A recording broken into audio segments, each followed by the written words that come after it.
여리고와 아이성까지 함락이 되자 이 가나안의 여러 왕들은 크게 당황을 하죠. 아이성보다 더 강한 전력을 보유하고 있던 이 기브온이 이스라엘과 동맹을 맺었다는 사실은 큰 충격을 안겨주었던 겁니다. 여호수아가 아이성을 진멸했을 뿐만 아니라 기브온 사람들이 이스라엘에 투항했다는 소식을 들었을 때 예루살렘 왕 아도니세덱은 이스라엘에 대한 두려움과 기브온에 대한 배신감을 동시에 느꼈죠. 그래서 급박해진 가나안의 여러 왕들을 소집하고 악의 세력을 합하여서 기브온을 정벌하려고 나서게 됩니다. 그 중심에 예루살렘 왕 아도니세덱이 있는데 이 남쪽에 위치하고 있는 주변의 네 나라들과 연합군을 형성해서 이제 기브온을 공격합니다. 기브온은 하나님의 언약 백성 이스라엘과 평화 조약을 맺어서 오히려 큰 위기를 맞게 된 것이죠. 기브온 사람들은 여호수아에게 도움을 요청합니다. 비록 기브온에게 속아서 조약을 맺었지만 하나님 앞에서 한 약속을 중요하게 생각했기 때문에 여호수아는 지체 없이 이스라엘 군대를 동원해서 기브온을 돕지요. 사실 힘으로나 수적으로 보면은 아모리의 5왕의 연합군을 상대하기에는 기브온과 이스라엘의 동맹은 오히려 연약해 보입니다. 하지만 하나님께서는 여호수아에게 말씀하시죠. 8절에 그들을 두려워하지 말아라. 내가 그들을 너의 손에 넘겨주었다. 그들 가운데서 한 사람도 너를 당할 수 없을 것이다. 하나님이 말씀하십니다. 여호수아와 이스라엘 언약 백성들은 아도니세덱의 연합군을 능히 물리칠 수 있었죠. 하나님께서 자기 백성을 위하여 친히 싸우셨기 때문에 그렇습니다. 하나님께서 편들어 주신 것이죠. 우선 이스라엘 언약 백성들은 기브온을 돕기 위해서 길갈에서 밤새도록 올라갑니다. 갑자기 기습 공격을 가하고 그래서 기브온에게 큰 승리를 안겨주죠. 우리가 10절을 주목할 필요가 있어요.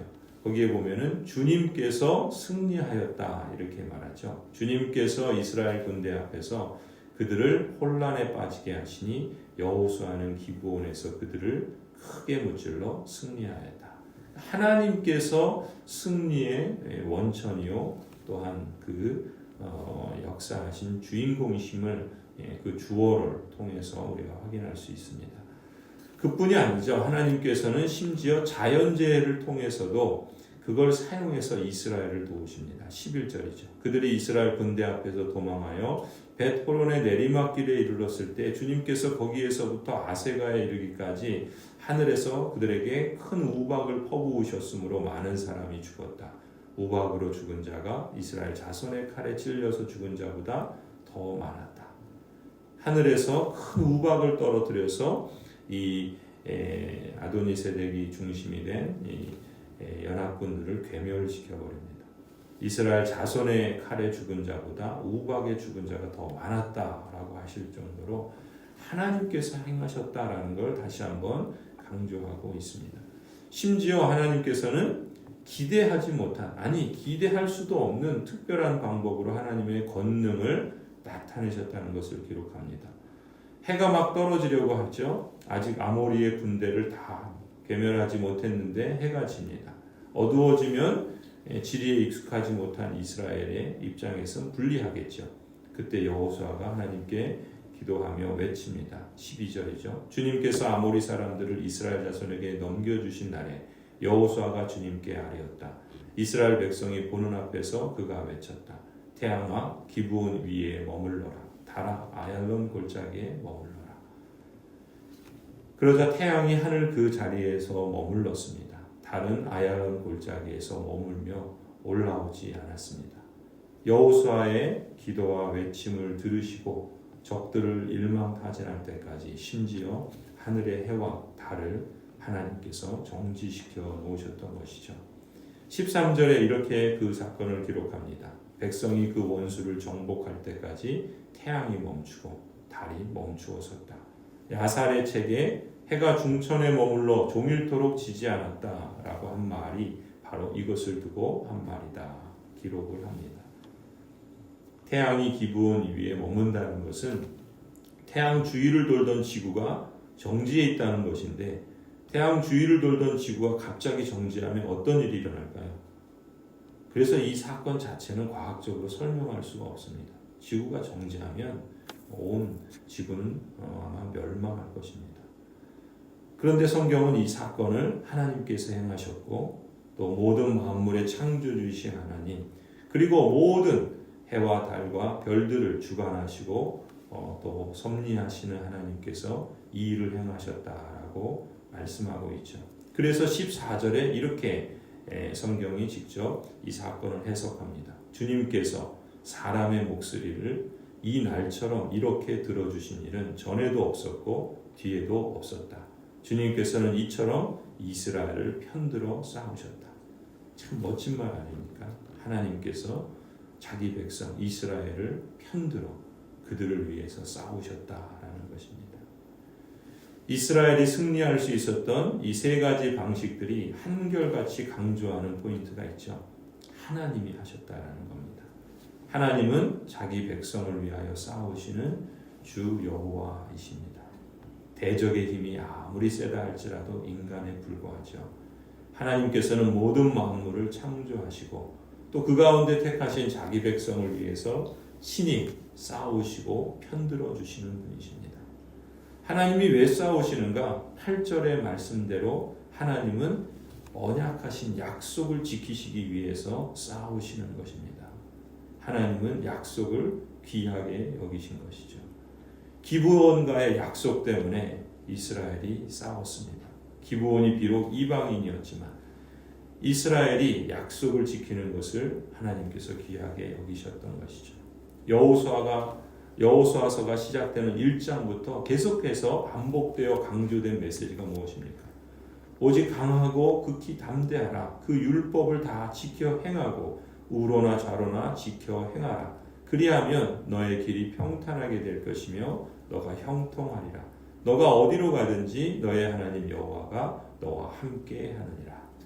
우박이나 해와 달을 주관하신 하나님이 내이시는 것이 무엇이 있겠습니까? 그런 위대하신 하나님께서 이 우주에 비하면 티끌 같은 존재에 불과한 인생의 말에 귀를 기울이실 이유가 뭐가 있겠습니까?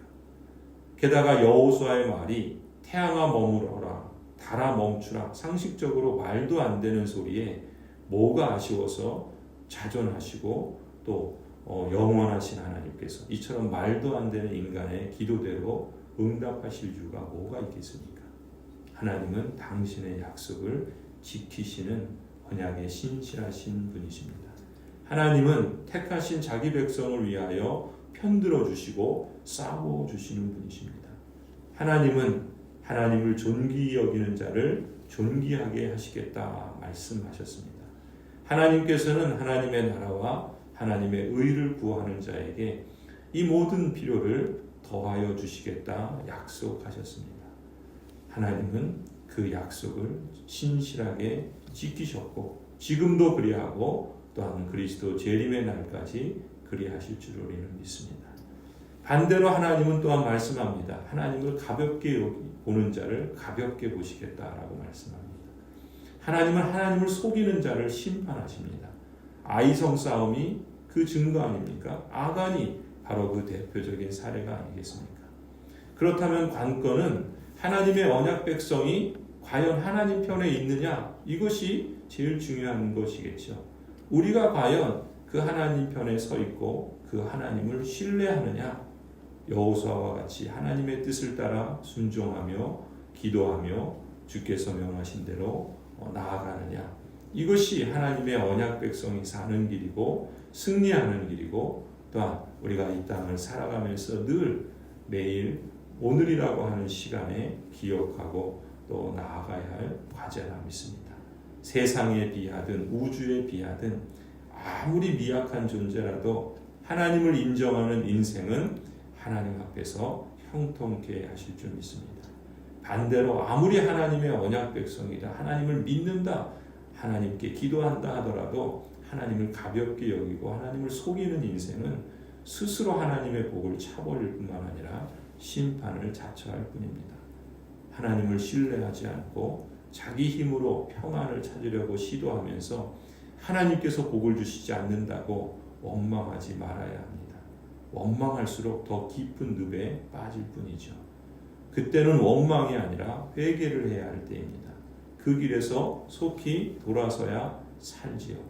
하나님의 능력이 부족하거나 하나님께서 없어지신 것이 아닙니다. 자신의 믿음의 도전과 충성과 신뢰가 사라진 것이 문제이지요. 세상은 끊임없이 하나님 나라의 언약 백성을 향해 전쟁을 걸어옵니다. 우리의 힘이 부족하고 이를 감당하지 못할 상황이 우리에게 찾아오지요. 문제를 풀어나가실 하나님께 우리는 더욱더 기도해야 하고 하나님의 약속을 구해야 하고 신뢰해야 할 때라 믿습니다. 자기 백성을 위하여 싸우시는 하나님, 그 하나님을 우리가 찾으십시다.